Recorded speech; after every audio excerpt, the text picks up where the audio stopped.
Imagine the worst-case scenario in cybersecurity, a breach that compromises the most sensitive information in an organization. This nightmare became a reality when researchers uncovered a staggering 14 zero-day vulnerabilities in two leading password vaults, HashiCorp Vault and CyberArk Conjur.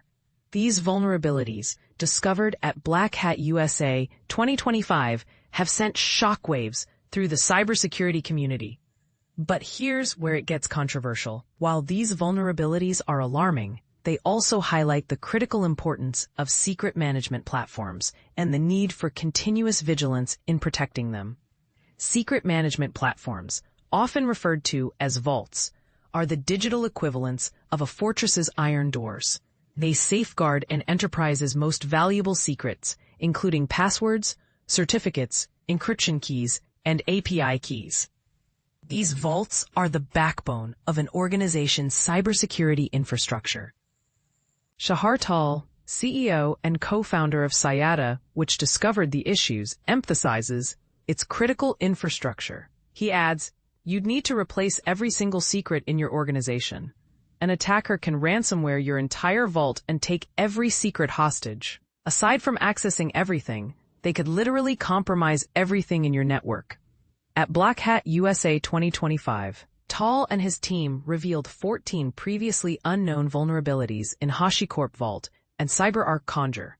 These issues, some of which had been lying in wait for years, enabled a range of severe security breaches, including authentication-bypass, root access, remote code execution, RCE, and ultimately total compromise of all of a company's most valuable secrets. The vulnerabilities in CyberArk Conjur were particularly alarming. The researchers found that all the issues could be chained together into a single authenticationless RCE exploit. They worked with a standard deployment integrated with Amazon Web Services, AWS, but without a real AWS account because legitimate authentication wasn't required. Conjur is designed to authenticate users via an official AWS server, but the function it uses to authenticate that server was vulnerable to unvalidated user input. By adding a single special character, a question mark, to the region name in the identity verification request, they were able to redirect the authentication check to their own server. Even more inventive was their means of escalating privileges. Instead of just impersonating a regular user, they authenticated as a policy, the very thing that allocates permissions to users and services. This mind-twisting trick, Tal explains in a briefing with Dark Reading, is a very interesting quirk. Usually, you're supposed to authenticate as a machine or as some type of recognizable entity. But we found that if you try to authenticate as a policy which doesn't make sense in any other way, it will give us exactly what we need in order to continue to escalate our privileges.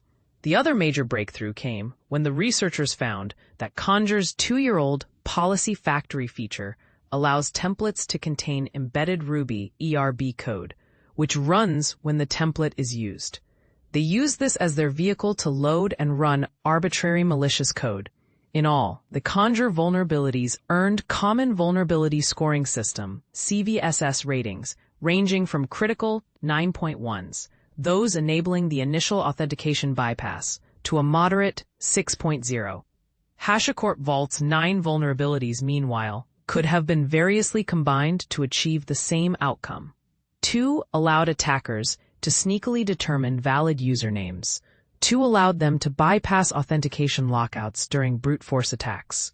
2 undermined multi-factor authentication, MFA, and another undermined certificate-based authentication.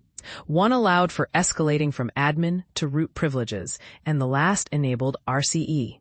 This last, most serious vulnerability earned a critical 9.1 CVSS score.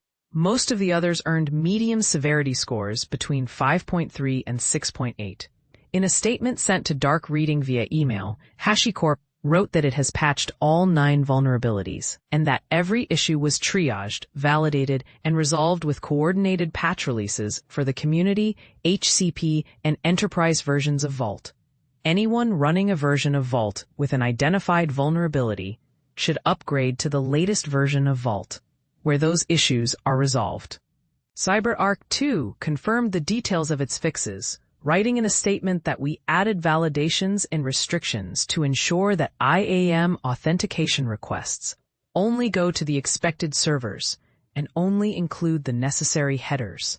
Added validation on our API endpoints to restrict what kinds of resources can be used with each API call, and removed the use of ERB templates entirely. Even vaults need security.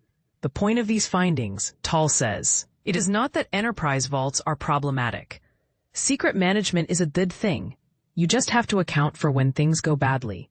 I think many professionals think that by vaulting a credential, their job is done. In reality, this should be just the beginning of a broader effort to build a more resilient identity infrastructure. You want to have high fault tolerance and failover scenarios, break the glass scenarios, for when compromise happens.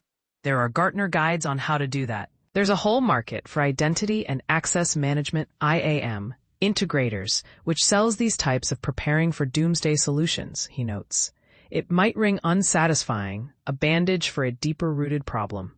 It's part of the reason why, in recent years, many security experts have been asking not just how to better protect secrets, but how to move past them to other models of authorization.